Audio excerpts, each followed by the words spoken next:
ബംഗ്ലാദേശിൽ സർക്കാർ ജോലിക്കായി കോട്ട സമ്പ്രദായം ഏർപ്പെടുത്തുന്നു എന്നൊക്കെ കേൾക്കുന്നുണ്ട്. അതുമായി ബന്ധപ്പെട്ട് വിദ്യാർത്ഥി പ്രക്ഷോഭം ഉണ്ടായെന്ന് കേൾക്കുന്നു. പിന്നീട് വലിയ കലാപമായി മാറുന്നു കേൾക്കുന്നു. 100-ലധികം പേരുടെ ജീവൻ നഷ്ടമായെന്നാണ് മനസ്സിലാകുന്നത്. ഇന്ത്യ എന്തെങ്കിലും കാരണവശാൽ ഈ പ്രശ്നങ്ങളിൽ ഇടപെടാൻ സാധ്യതയുണ്ടോ? ഇന്ത്യ ഇടപെട്ടതുകൊണ്ട് ഉണ്ടായ രാജ്യമാണ് ബംഗ്ലാദേശ്. അതാണ് ഏറ്റവും പ്രധാനപ്പെട്ട കാര്യം. 1971 ബംഗ്ലാദേശ് ഉണ്ടാവുന്നത്. ഇന്ത്യ പാകിസ്ഥാൻ യുദ്ധത്തിനെ തുടർന്ന് രൂപീകരിക്കപ്പെട്ട രാജ്യമാണ് ബംഗ്ലാദേശ്. കിഴക്കൻ പാകിസ്ഥാൻ്റെ ഭാഗമായിരുന്നു ഇന്നത്തെ ബംഗ്ലാദേശ്. കിഴക്കൻ പാകിസ്ഥാനോട് ബംഗ്ലാദേശികളോട് ബംഗാൾ സ്വഭാവമുള്ള ഒരു ജനതയാണ്, ബംഗാളികൾ എന്ന് പറയാവുന്ന ഒരു സ്വഭാവമുള്ള ജനതയാണ് അവിടെ ജീവിച്ചിരുന്നത്. അവരോട് പാകിസ്ഥാൻ കാണിക്കുന്ന വേർതിരിവ്, ഇതിൽ പ്രതിഷേധിച്ച് അവിടെ വലിയ കലാപം നടന്നു. മുക്തി ബാഹിനി എന്ന് പറയുന്ന അവിടുത്തെ സ്വാതന്ത്ര്യ സമര പോരാളികൾ, കിഴക്കൻ പാകിസ്ഥാനിലെ പോരാളികൾ നടത്തിയ സമരത്തിനൊടുവിൽ വലിയ തോതിൽ അഭയാർത്ഥി പ്രവാഹം ഇന്ത്യയിലേക്കുണ്ടായി. അങ്ങനെ വൻതോതിൽ ഈ ബംഗ്ലാദേശിൽ നിന്ന് ഇന്നത്തെ ബംഗ്ലാദേശിൽ നിന്ന് ബംഗാളികളായ പാകിസ്ഥാനികൾ, ബംഗാൾ ഭാഷ സംസാരിക്കുന്നവർ, അവർ വലിയ തോതിൽ ഇന്ത്യയിലേക്ക് കുടിയേറി വന്ന് ഇന്ത്യക്ക് അത് ഉൾക്കൊള്ളാൻ പറ്റാതെ വരികയും നമ്മുടെ രാജ്യത്തിൻ്റെ സ്ഥിരതയും ഐക്യത്തെയും സമാധാനത്തെയും ലോ ആൻഡ് ഓർഡറിനെയൊക്കെ ബാധിക്കുന്ന ഘട്ടം വന്നപ്പോൾ ഇന്ത്യ പാകിസ്ഥാനിൽ നടത്തിയ ഇടപെടലാണ് ബംഗ്ലാദേശ് രൂപീകരണത്തിന് കാരണമായ യുദ്ധത്തിൽ കലാശിച്ചത്. അപ്പോൾ ശരിക്കും ഇന്ത്യയുടെ ഇടപെടൽ കൊണ്ടുണ്ടായ ഒരു രാജ്യമാണ് ബംഗ്ലാദേശ്. ചിലരൊക്കെ പറയാറുണ്ട്, മുക്തിബാഹിനി എന്ന പേരിൽ ബംഗ്ലാദേശ് വിമോചനത്തിന് വേണ്ടി സമരം നടത്തിയ ആളുകളുടെ കൂട്ടത്തിൽ ഇന്ത്യൻ പട്ടാളക്കാരുണ്ടായിരുന്നു.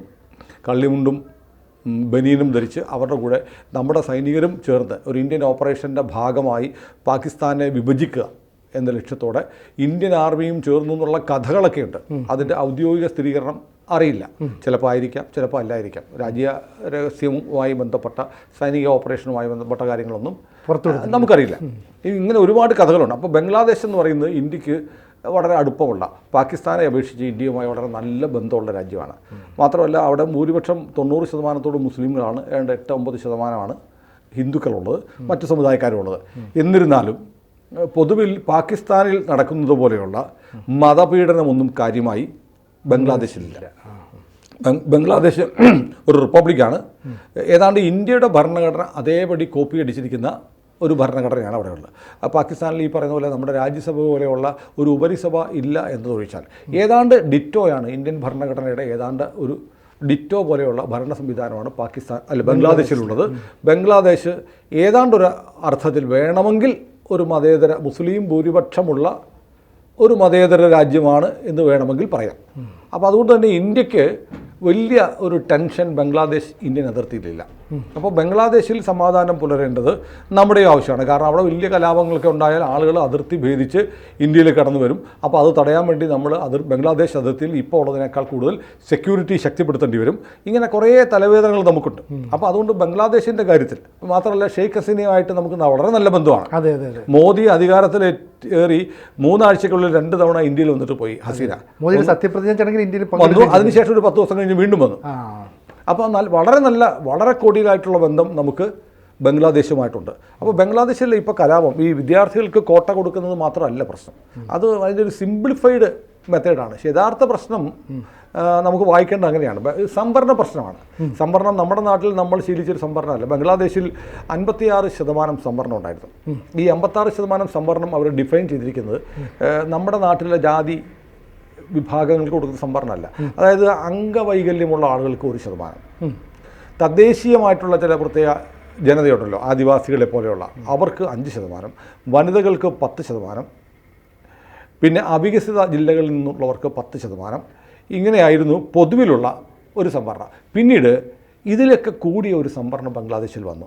അതായത് 1971 മുക്തിബാഹിനി പോരാട്ടം ഉണ്ടല്ലോ, ബംഗ്ലാദേശിൻ്റെ സ്വാതന്ത്ര്യത്തിന് വേണ്ടി നടത്തിയ പോരാട്ടത്തിൽ പങ്കെടുത്ത ആളുകൾ, വേണമെങ്കിൽ ബംഗ്ലാദേശിലെ സ്വാതന്ത്ര്യ സമര പോരാളികൾ, അവരുടെ കുടുംബാംഗങ്ങൾക്ക് 30% സംവരണം ഏർപ്പെടുത്തിയിരുന്നു.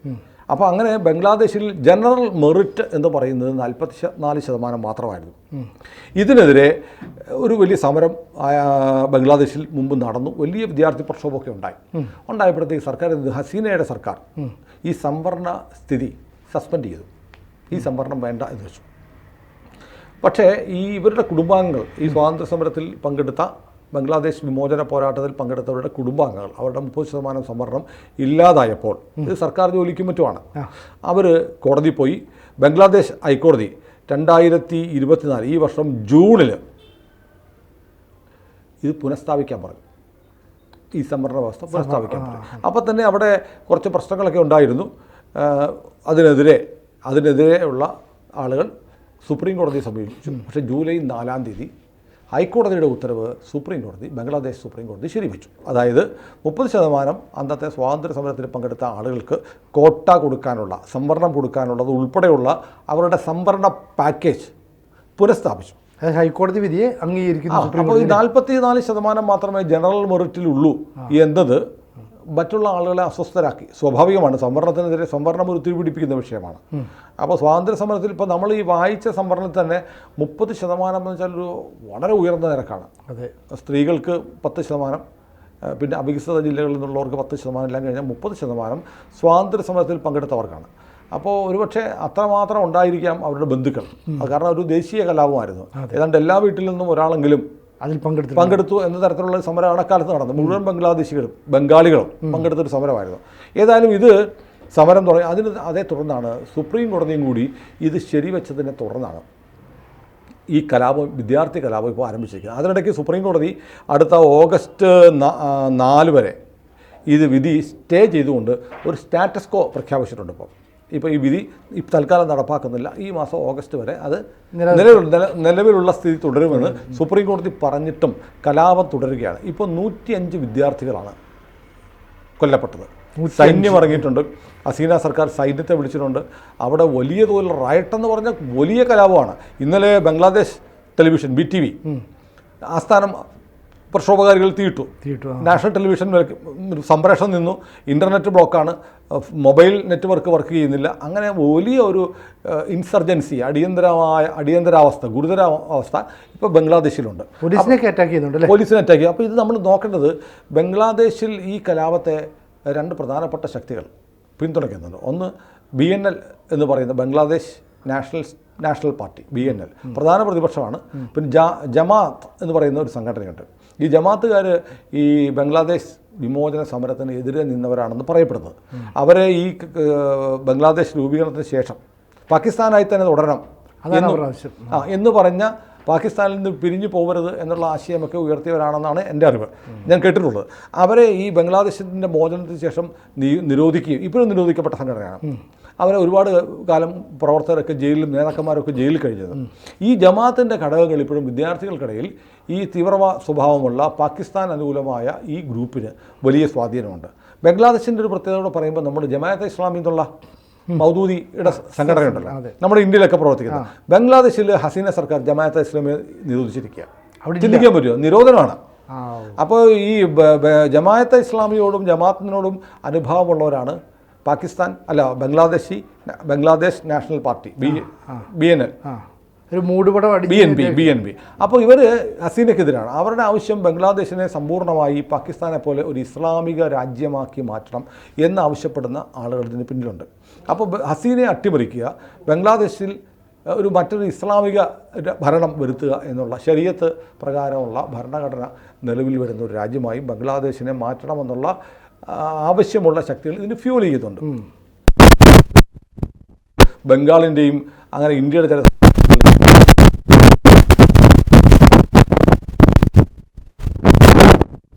നമ്മുടെ നാഗാലാൻഡും ബംഗ്ലാദേശിൻ്റെയും ബംഗാളിലെയും ചില ഭാഗങ്ങൾ ചേർത്ത് ഒരു ക്രിസ്ത്യൻ രാജ്യം എന്നുള്ള ആശയം കുറച്ച് നാളായി അന്തരീക്ഷത്തിലുണ്ട്.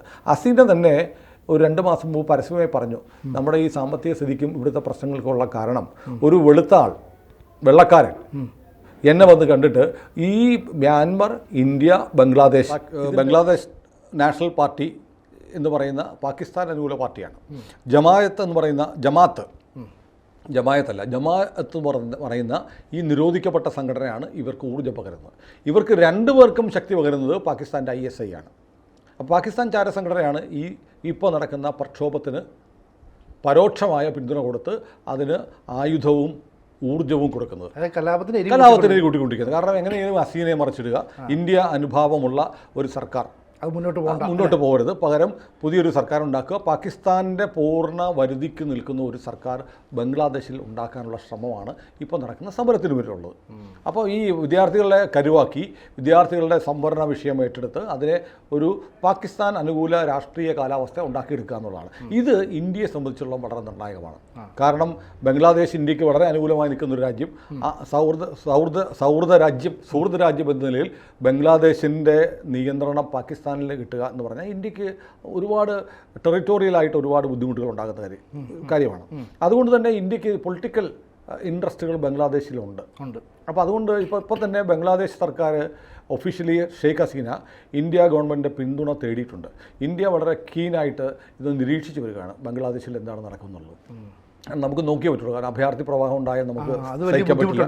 അതായത് ഈ ബർമയിലെ റോഹിംഗ്യൻ അഭയാർത്ഥി പ്രവാഹം ഉണ്ടായപ്പോൾ ഇന്ത്യ എടുക്കുന്ന അതേ നിലപാടെടുത്ത് റോഹിംഗ്യൻസിനെ ബംഗ്ലാദേശിൽ താമസിപ്പിക്കാൻ പറ്റില്ല എന്നുള്ള നിലപാടെടുത്ത രാജ്യമാണ് ബംഗ്ലാദേശ്. അപ്പോൾ പൊതുവിൽ ഇന്ത്യയുടെ നിലപാടുകൾക്ക് അനുഗുണമായി നിൽക്കുന്ന ഒരു രാജ്യത്തെ അട്ടിമറിക്കുക, ഒരു സർക്കാരിനെ അട്ടിമറിക്കുക എന്നുള്ള പാകിസ്ഥാൻ്റെ താല്പര്യമാണ്. ISI വളരെ വളരെ ഫ്രണ്ടിലിറങ്ങി കളിക്കുന്നുമുണ്ട്. അത് ഇന്ത്യ മനസ്സിലാക്കുന്നുണ്ട്. അപ്പോൾ ഇന്ത്യ അത് സസൂക്ഷ്മം നിരീക്ഷിക്കുകയാണ് എന്നാണ് നമ്മുടെ വിദേശകാര്യ മന്ത്രാലയം പറയുന്നത്. അപ്പോൾ ഇങ്ങനെ പക്ഷേ ഇന്ത്യക്ക് സൈനികമായൊക്കെ അവിടെ ഇടപെടാൻ കഴിയുമോ എന്നുള്ളതൊക്കെ വളരെ ആലോചിക്കേണ്ട കാര്യമാണ്. കാരണം ഇന്ത്യ ബംഗ്ലാദേശ് യുദ്ധത്തിന് ശേഷം ഇന്ത്യ സൈനികമായി ഇടപെട്ട സമാധാന സേനയായിട്ട് ഇന്ത്യൻ പീസ് കീപ്പിംഗ് ഫോഴ്സ് എന്ന നിലയിൽ നമ്മൾ ശ്രീലങ്കയ്ക്ക് പോയി അവിടുത്തെ തമിഴരെ രക്ഷിക്കാൻ വേണ്ടി പോയ നമ്മുടെ സേനയ്ക്ക് ഒടുവിൽ തമിഴരുമായി ഏറ്റുമുട്ടേണ്ടി വന്നു. സിംഹള പട്ടാളം, ശ്രീലങ്ക പട്ടാളം കൈ കെട്ടി മാറി നിന്ന് തമിഴ് പുലികളും നമ്മളും തമ്മിലുള്ള ഏറ്റുമുട്ടലായി. ഒടുവിൽ അതിൻ്റെ വിലയായി നമ്മുടെ രാജ്യത്തിൻ്റെ ഒരു പ്രധാനമന്ത്രിയുടെ ജീവൻ പോലും നമുക്ക് ബലി നൽകേണ്ടി വരും. നമ്മൾ ഇന്ത്യൻ ആർമി ട്രാപ്പിപ്പെടുകയാണ്. ബംഗ്ലാദേശ് സിംഹള സേന അല്ലെങ്കിൽ ശ്രീലങ്കൻ സർക്കാർ നമ്മളെ കൊണ്ട് ആ ട്രാപ്പിൽ വീഴിക്കുകയായിരുന്നു. നമുക്ക് രാഷ്ട്രീയമായും സൈനികമായും പറ്റിയ ഒരു തെറ്റായിരുന്നു നമ്മുടെ ശ്രീലങ്കൻ ഓപ്പറേഷൻ, IPKFൻ്റെ ഓപ്പറേഷൻ എന്ന് പിന്നീട് തിരിച്ചറിഞ്ഞിട്ടുണ്ട്. അതുപോലെ ഒരു സാഹചര്യം ഉള്ളപ്പോൾ ഇന്ത്യൻ ആർമി അല്ലെങ്കിൽ സൈനികമായ ഒരു ഇടപെടൽ ഇന്ത്യ ബംഗ്ലാദേശിൽ നടത്തുമോ എന്നുള്ളത് നമുക്കിപ്പോൾ നിർവചിക്കാൻ കഴിയില്ല. അത് സർക്കാർ തീരുമാനിക്കേണ്ടതാണ്. അത്യുന്നത തലത്തിലുള്ള എല്ലാ വശങ്ങളും നോക്കിയിട്ടാണ് ആ കാര്യത്തിൽ തീരുമാനമെടുക്കാൻ കഴിയുള്ളൂ. എന്നാൽ പോലും ഇന്ത്യക്ക് അവിടെ താല്പര്യങ്ങളുണ്ട്. നമ്മൾ ഇന്ത്യയിലെ പൗരന്മാരെ അവിടെ നിന്ന് ഒഴിപ്പിക്കാനുള്ള നടപടികളൊക്കെ നമ്മൾ നീക്കിയിട്ടുണ്ട്. നമ്മൾ അതിർത്തികളിൽ നമ്മുടെ ജാഗ്രത, സർവൈലൻസ്, സേനാ സാന്നിധ്യം കൂട്ടിയിട്ടുണ്ട്.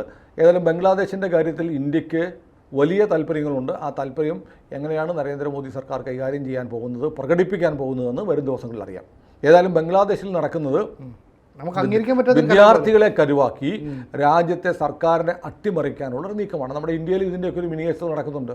നീറ്റ് പരീക്ഷ ചോർച്ച അതും ഇതൊക്കെ പറഞ്ഞ് അല്ലെങ്കിൽ അഗ്നിവീറിൻ്റെ ഒക്കെ പേരിൽ പറഞ്ഞ് യുവാക്കളെ, വിദ്യാർത്ഥികളെ പ്രശ്നം ഉണ്ടാക്കുക, എന്നിട്ട് രാജ്യത്തെ വലിയ കലാപമായി മാറ്റുക, രാഷ്ട്രീയ പാർട്ടികൾ അതിൻ്റെ വാലിൽ പിടിക്കുക, എന്നിട്ട് സർക്കാരുകളെ അട്ടിമറിക്കുക എന്നുള്ളത് ലോകത്തെ മിക്ക രാജ്യങ്ങളിലും നടക്കുന്ന ഒരു ടാക്റ്റിക്കൽ സമീപനമാണ്. അതാണിപ്പോൾ ബംഗ്ലാദേശിൽ നടക്കുന്നത്. ഇപ്പോൾ ബംഗ്ലാദേശ് നമുക്ക് വളരെ പ്രധാനപ്പെട്ട ഒരു സഹോദര രാജ്യമോ അയൽ രാജ്യമോ ആണ്.